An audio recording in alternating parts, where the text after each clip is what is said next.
What's up, guys? Today we're going to be talking about a few realistic and dream trade targets for each NBA team. Shout out to Andy Bailey. I'm not going to go over every single one of these, only the interesting ones to me. And a lot of these are kind of okay. I don't really think that they would make any sense. But the first one that catches my eye, Chicago Bulls dream target is Jonathan Kuminga. Now, I really like this trade. Now, this trade makes sense for a few reasons. Obviously, we know that the Warriors are trying to get rid of Jonathan Kuminga. I think that Vucevic would fit pretty well on this team. I would start to be a little bit worried on how old the Warriors would be with Vucevic on the team. And the realistic target, I think that Anthony Simons could fit well on this team. I would be a little nervous on who they would be getting back. I don't know the Chicago Bulls backup center. All right, Jalen Smith.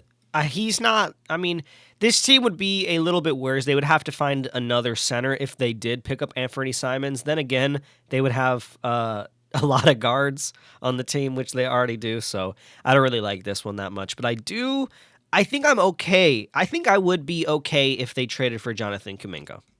This is something I want to talk about as well. This Dallas Mavericks trade for LeBron. Kyle Anderson I don't really care about this at all. LeBron James is the big one here, obviously. Here's the question. Would this work? I really don't know, him, AD. I guess they have a pretty decent squad. I would be, again, scared of, the depth on this team. The starting lineup doesn't look too bad. When Kai comes back, you got D'Lo, Kai, you got Cooper Flag, AD, LeBron. Then again, he would just be back to playing center, so I don't know how I feel about that fully. I'm a Pistons fan, so I have to comment on this. Please don't trade for Michael Porter Jr., man. Please. I'm begging you. If the Pistons trade for Michael Porter Jr., I'm not going to not be a fan, but I'm going to be a little upset. I'm not going to lie.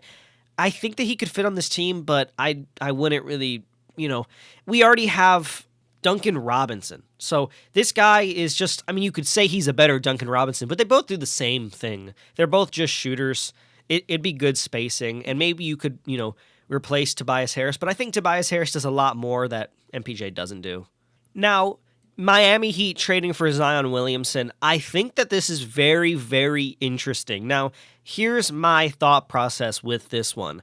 I do think that Zion playing healthy this year will lead to him being traded. I don't think that the New Orleans Pelicans are going to keep him for much longer because I don't think that they have a team that can compete around him.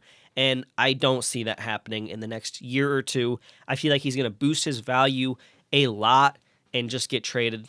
Now, to the Heat, I think that this is a really good trade because I think that with the culture that they've been cultivating over there, some hard work, I think he's gotten away with a lot in New Orleans. It doesn't seem like they have the best franchise, not to diss on any New Orleans Pelicans fans, but it does not seem like the ownership really knows what's going on. I feel like if he went to a much more structured place, he would start to get to that level that everyone thinks he should be at now. I want to dive in on this for a little bit.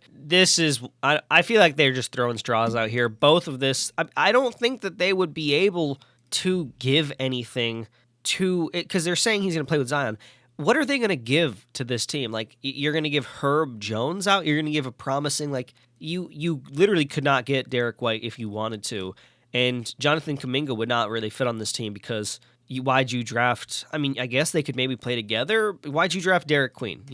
This is not good. All right, these are the last two that I'm going to talk about here. Lauri Markkanen to the Spurs, I really, really like because I think that he could fill in the Harrison Barnes role. I really would wonder what it would take to get there. I'm guessing you would have to trade maybe Sohan, maybe Vassell, maybe Champagnie. I don't know if I would like to get off of all those players. I think a lot of them are very good. I think that they have pretty decent, potential, but I would like to see Lauri Markkanen on this team.